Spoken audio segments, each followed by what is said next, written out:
ஓசூரில் வழக்கறிஞர் தாக்கப்பட்டதை கண்டித்து மயிலாடுதுறையில் வழக்கறிஞர்கள் கண்டன ஆர்ப்பாட்டம். கிருஷ்ணகிரி மாவட்டம் ஓசூரில் உள்ள நீதிமன்ற வளாகம் முன்பு நேற்று பட்டப்பகலில் கண்ணன் என்ற வழக்கறிஞர் அறிவாளர் வெட்டப்பட்டார்.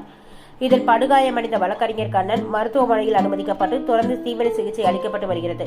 இந்நிலையில் ஓசூரில் வழக்கறிஞர் கண்ணன் மீது நடத்தப்பட்ட கொடூர தாக்குதலை கண்டித்தும் வழக்கறிஞர்களுக்கு உரிய பாதுகாப்பை வழங்க வலியுறுத்தியும் மயிலாடுதுறை ஒருங்கிணைந்த நீதிமன்ற வளாகத்தில் இன்று வழக்கறிஞர்கள் நீதிமன்ற புறக்கணிப்பில் ஈடுபட்டுள்ளனர். தொடர்ந்து மயிலாடுதுறை நீதிமன்றம் முன்பு கண்டன ஆர்ப்பாட்டத்தில் ஈடுபட்டனர். வழக்கறிஞர்கள் பாதுகாப்பு சட்டத்தை தமிழக அரசு தானாக முன்வந்து இயற்ற வேண்டும் என்று வலியுறுத்தி கண்டன கோஷங்களை எழுப்பினர்.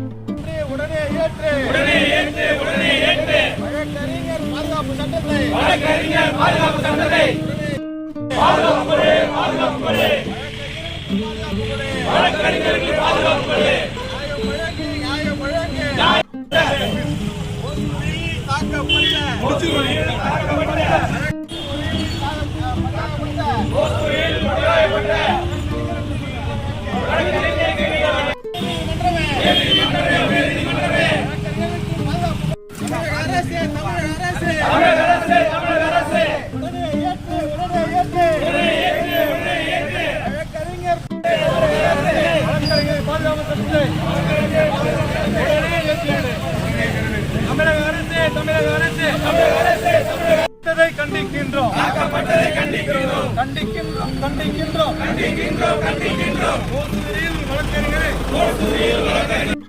நிறைவேற்ற உத்தரவிட்டு